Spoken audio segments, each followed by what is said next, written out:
Merci, Monsieur le Président. Je vais répondre avec plaisir.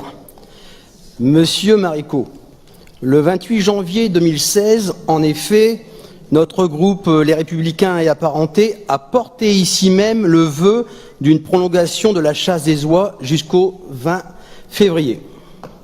Soutenu également par nos amis de l'UDI, ce vœu a été voté à une très large majorité, tandis que votre groupe s'est abstenu. J'ai même constaté en relisant le procès-verbal que 8 d'entre vous ont voté contre.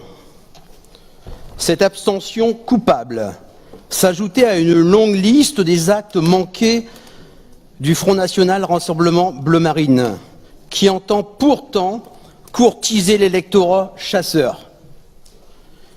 Puisque vous évoquez le Parlement européen, parlons-en.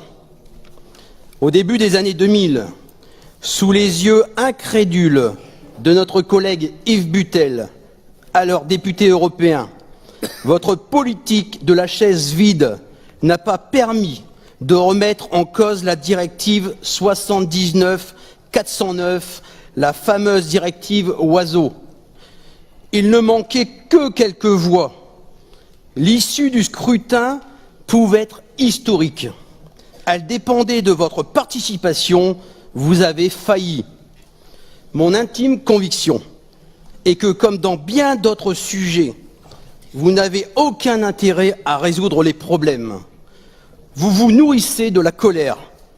Vous soufflez sur les braises.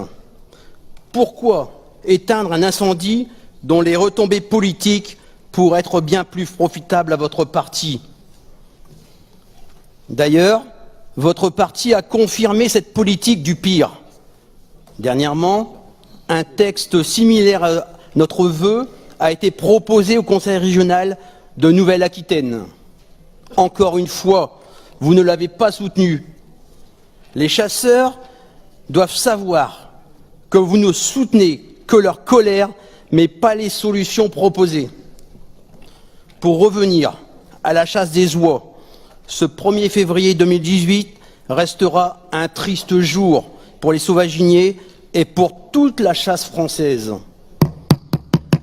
Les tendances démographiques des oies grises sont toujours à l'explosion. L'Europe du Nord, et particulièrement les Pays-Bas, détruisent des centaines de milliers d'oies par des méthodes de destruction de masse peu glorieuses. Gazage, bastonnage, etc. Malgré cette opportunité cynégétique, la saison des chasseurs d'oies s'est achevée cette nuit à minuit. Par manque de flexibilité des directives, cette chasse des oies est devenue un symbole de l'Europe, qui ne comprend plus les peuples et la ruralité. Il faut tenir compte de cela. Et l'enjeu politique est majeur au sein de nos campagnes. Pourtant, cela ne touche qu'une petite partie des chasseurs, mais chacun s'associe de plus en plus à cette juste cause. Le ministre Hulot a refusé la chasse des oies en février, mais pas parce que la demande n'était pas légitime, mais simplement sur le fait qu'il ne pouvait idéologiquement l'accepter. D'ailleurs, les chasseurs s'en souviendront.